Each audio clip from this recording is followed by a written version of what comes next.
Greg thought his marriage to Laura was unshakable, a decade of love, 2 kids, and a picture-perfect life. But when a crumpled hotel receipt exposes Laura's affair with her boss, Greg's world crumbles. Fueled by betrayal, he crafts a meticulous plan to expose her lies in front of friends and family, leaving her humiliated and their marriage shattered. As Greg moves forward, balancing single fatherhood with the wreckage of his trust, Laura makes desperate attempts to atone for her mistakes. But just as Greg begins to rebuild, an unexpected tragedy changes everything, forcing him to confront not just Laura's betrayal, but his own pain and guilt. A gripping tale of revenge, heartbreak, and the heavy cost of love, the price of betrayal reveals how even the best-laid plans can lead to unforeseen consequences. I always thought our life was perfect. My wife Laura and I had been married for 10 years, a milestone that felt unshakable. We had 2 beautiful kids, Ella and Sam, who were everything to us, or so I thought. We lived in a gorgeous suburban home, complete with a well-manicured lawn and a picket fence, the quintessential American dream. My job as a business consultant kept me busy, but it provided a good life for our family. Laura, with her warm smile and seemingly boundless energy, was the glue that held everything together. Or so it seemed. The first cracks in our foundation were so small they were almost imperceptible. Laura started coming home later than usual, blaming late meetings or work dinners. I believed her because there was no reason not to. She had always been dedicated to her career in marketing, and her achievements made me proud. But the changes didn't stop there. Her phone, once left casually on the kitchen counter, now seemed glued to her hand or stuffed in her bag. She began dressing differently, sleek, expensive outfits replaced her usual casual attire. When I asked about the changes, she shrugged it off, claiming it was for her clients. "Image matters in my line of work," she said with a laugh, brushing me off. I told myself not to overthink it. After all, we'd been married for a decade. We trusted each other. The real turning point came one Sunday afternoon. I was tidying up the living room when I spotted Laura's purse on the sofa. It was open, and a crumpled receipt caught my eye. Normally, I wouldn't snoop, it felt beneath me, but something about it made me pause. The receipt was for a high-end hotel downtown, dated just 2 days prior. I froze. Laura had told me she was at a work dinner that evening. My first instinct was to confront her immediately, but a cold wave of logic swept over me. If I accused her without proof, she could deny it, twist the narrative, and make me the villain. No, I needed to be sure. I needed evidence. That night, I couldn't sleep. Laura lay beside me, peacefully oblivious, but my mind raced. Who was she meeting? How long had this been going on? My stomach churned as I considered the possibilities. It felt as though a stranger was lying next to me, not the woman I had shared my life with for 10 years. Over the next few days, I began to notice things I had overlooked before. She seemed distracted, almost giddy at times, and her phone never stopped buzzing. When I asked who she was texting, she waved me off with a quick, "just work stuff." Once, I caught a glimpse of her screen. It was a message from someone named Chris. I didn't recognize the name, but she quickly locked her phone and changed the subject. I started keeping a mental list of all the oddities. Her sudden change in wardrobe. The nights she claimed to be working late. The little lies that didn't add up. It all painted a picture I didn't want to see. That Friday, I decided to take action. Using some basic tech knowledge, I installed a GPS tracker on her car. I told myself it wasn't paranoia, it was protecting my family. I needed to know if my suspicions were justified or if I was losing my mind. The following week, my worst fears were confirmed. Laura told me she had a late client dinner, but her GPS tracker painted a different story. Her car was parked outside a boutique hotel on the other side of town. My chest tightened as I stared at the blinking dot on my phone screen, knowing exactly what it meant. I drove to the hotel, my hands gripping the steering wheel so hard my knuckles turned white. Parking across the street, I waited, heart pounding in my chest. Hours passed, and finally, just after midnight, I saw her. She stepped out of the hotel lobby, laughing and leaning into a man I didn't recognize. He was tall, well-dressed, and his hand rested possessively on her lower back. The sight felt like a punch to the gut. My vision blurred with anger and disbelief, but I forced myself to stay put. Confronting her now would accomplish nothing. Instead, I took out my phone and snapped a few photos, my hands trembling as I pressed the button. When I got home, Laura was already there. She greeted me with a tired smile, claiming her dinner had run late. I nodded, playing along, though the bile rose in my throat with every word she spoke. That night, as she slept beside me, I stared at the ceiling, my mind racing with plans. I needed to be smart about this. Rash actions would only make things worse. If Laura thought she could betray me and walk away unscathed, she was about to learn otherwise.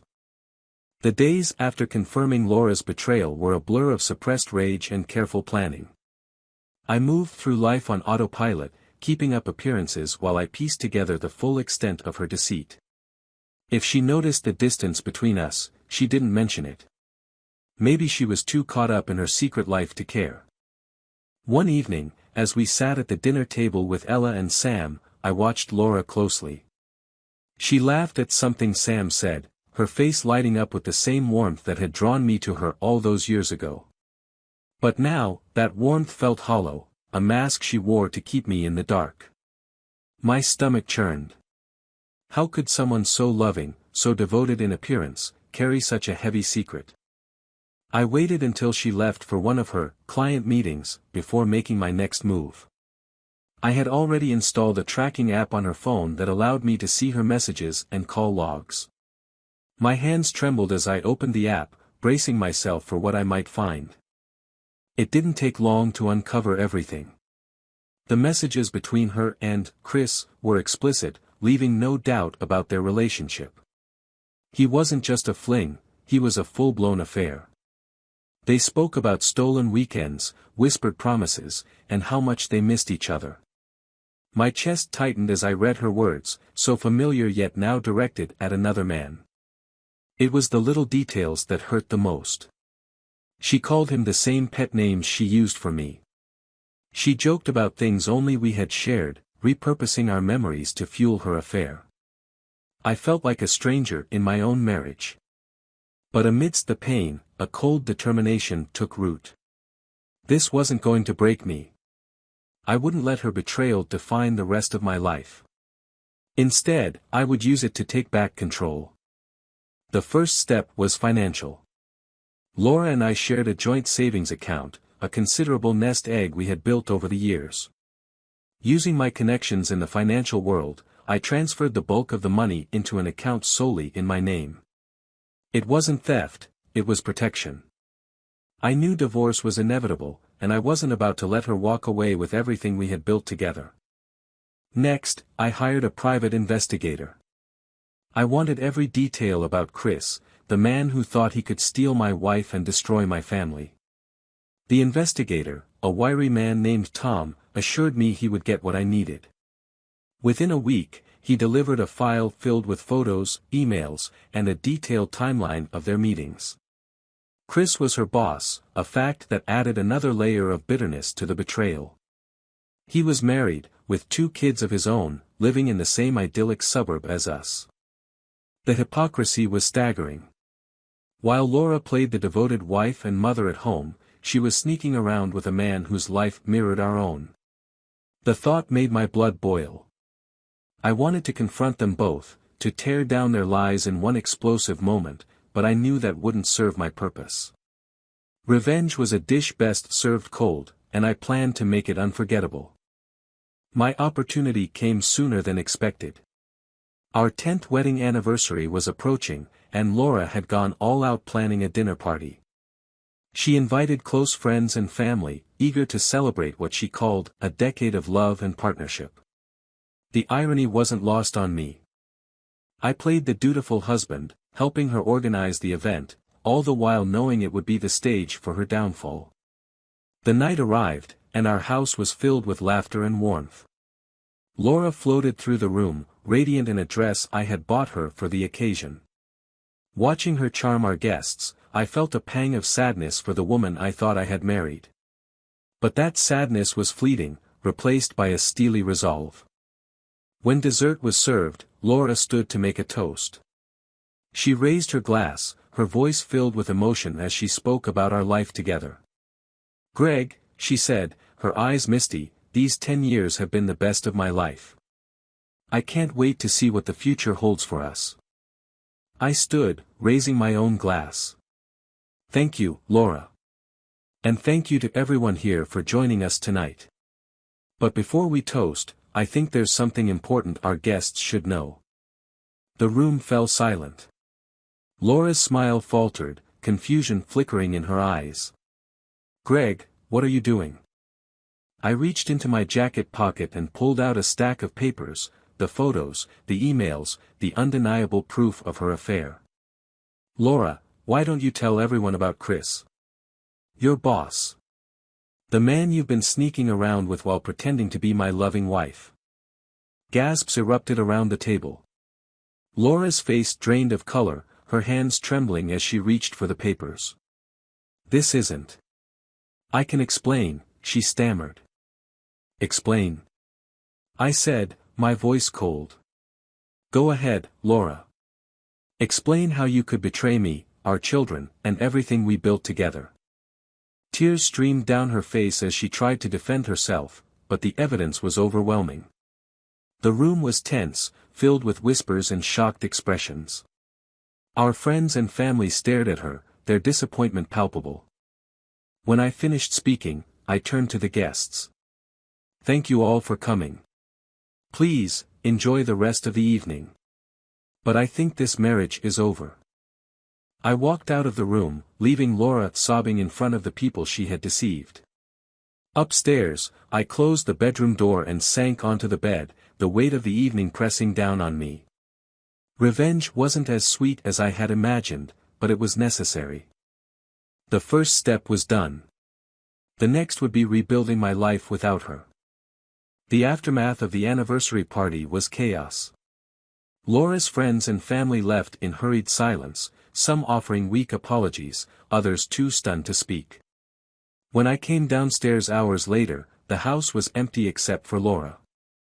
She sat at the dining table, her face buried in her hands, the damning evidence scattered in front of her like the wreckage of our life together. She looked up when she heard my footsteps.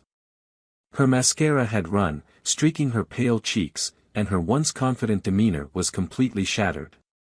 "Greg," she said, her voice hoarse, "please, let's talk." "Talk about what?" I asked coldly, leaning against the doorframe. "About how you've been lying to me for months. Or maybe years. Or how you paraded our life in front of everyone while you snuck off with your boss." Her lips trembled as she struggled to find words. "I made a mistake. I wasn't thinking clearly. Please, Greg, we can work through this." I laughed bitterly, shaking my head. "Work through it?"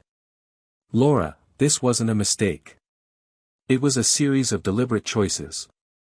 You lied to me, to our kids, to everyone. Do you even understand the damage you've done?"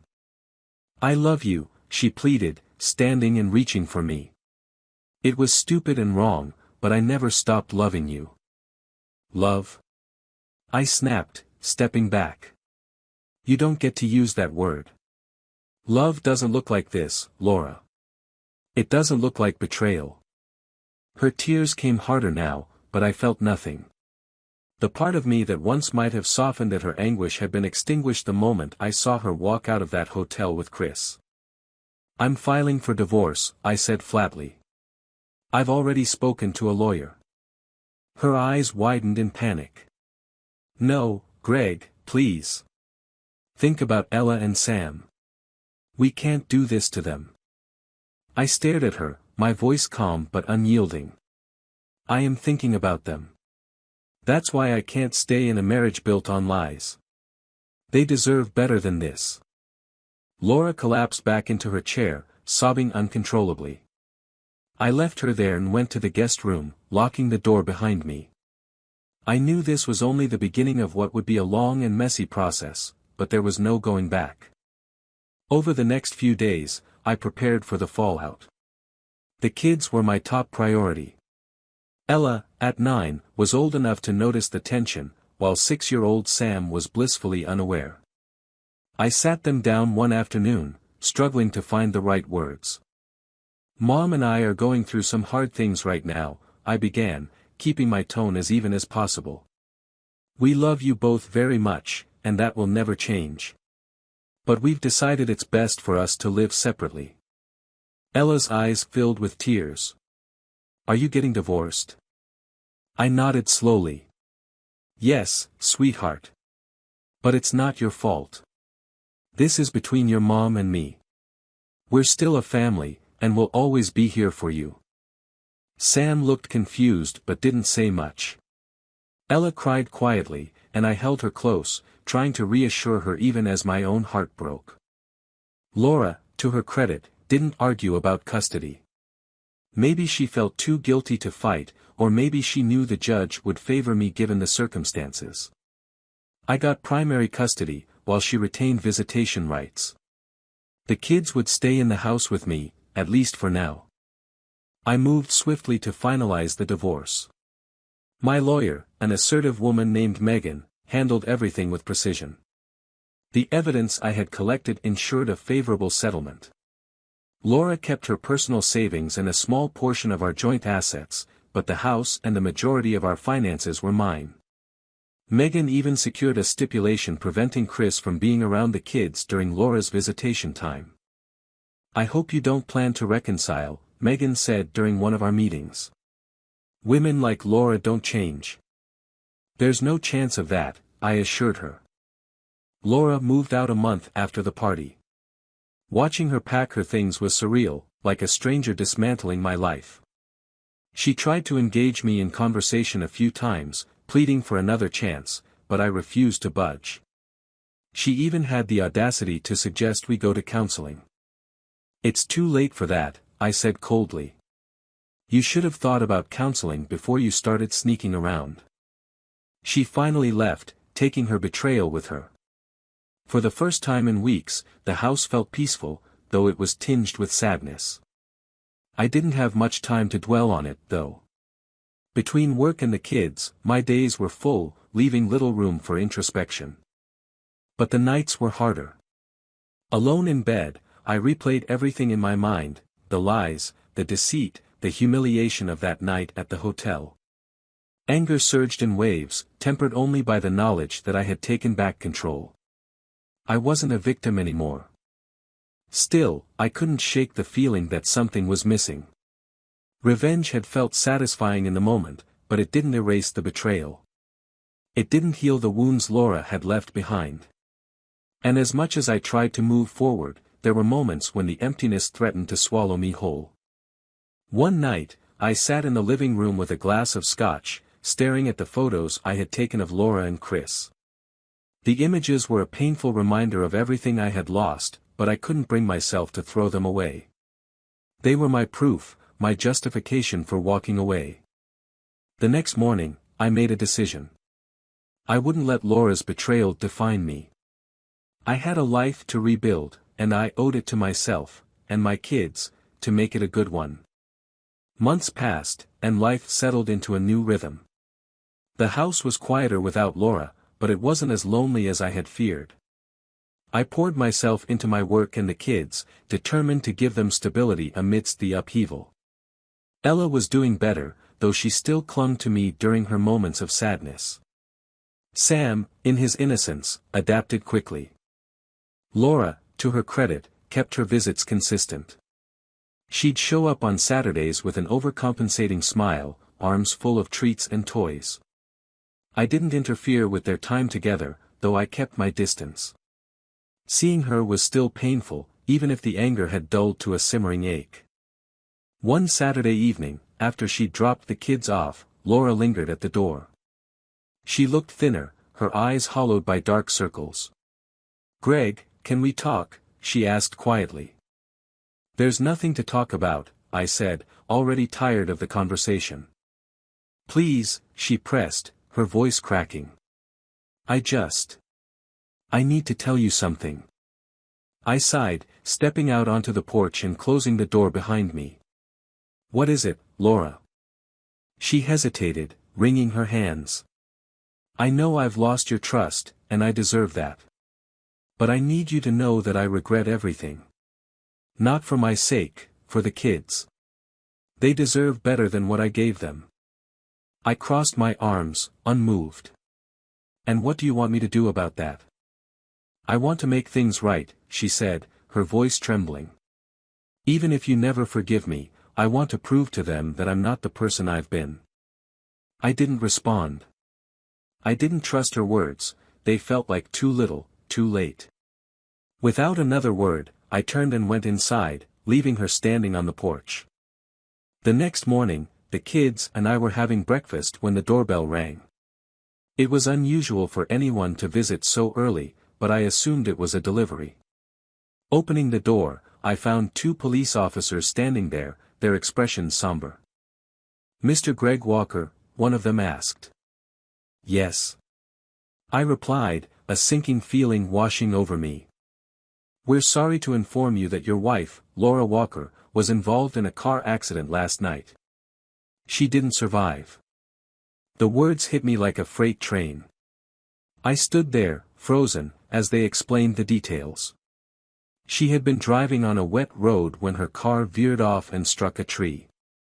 Emergency responders arrived quickly, but it was too late. She had been pronounced dead at the scene. I thanked them numbly and closed the door. For a long moment, I stood in the foyer, my mind racing. Laura was gone. The woman who had betrayed me, the woman I had once loved, the mother of my children, gone. "Dad?" Ella's small voice pulled me back to the present. She stood in the hallway, her face pale with worry. Who was at the door? I knelt down and took her hands in mine. "Ella, Sam," I said, my voice cracking. "I need to tell you something. Your mom, she had an accident last night. She's not coming back." Ella burst into tears, and Sam, too young to fully grasp the weight of the moment, clung to my leg, confused and scared. I held them both, my heart breaking anew as their cries filled the house. The weeks that followed were a blur of grief and guilt. I told myself I had done everything right, that I had no reason to feel responsible. But the memories of our last conversation haunted me. I had walked away from her when she reached out, and now I would never know if she was truly trying to change. I kept busy with the practicalities, arranging the funeral, handling her affairs, and helping the kids process their loss. But in the quiet moments, the weight of it all crushed me. One evening, I found an envelope in her things labeled, "For Greg."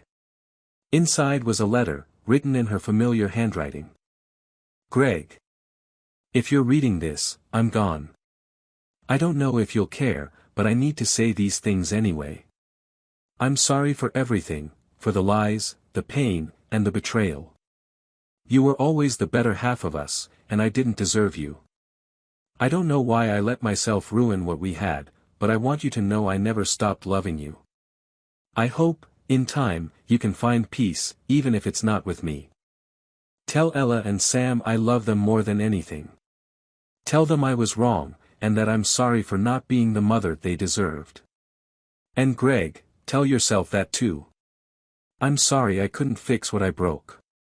Please don't let my mistakes keep you from finding happiness. You deserve it." Tears blurred my vision as I read her words. For the first time, I let myself cry for her, not out of anger or betrayal, but for the love we had lost and the life that could never be repaired. Life went on, as it always does. The kids and I found a new normal, but Laura's absence lingered like a ghost. Her mistakes didn't erase the good memories, and those memories didn't erase the pain.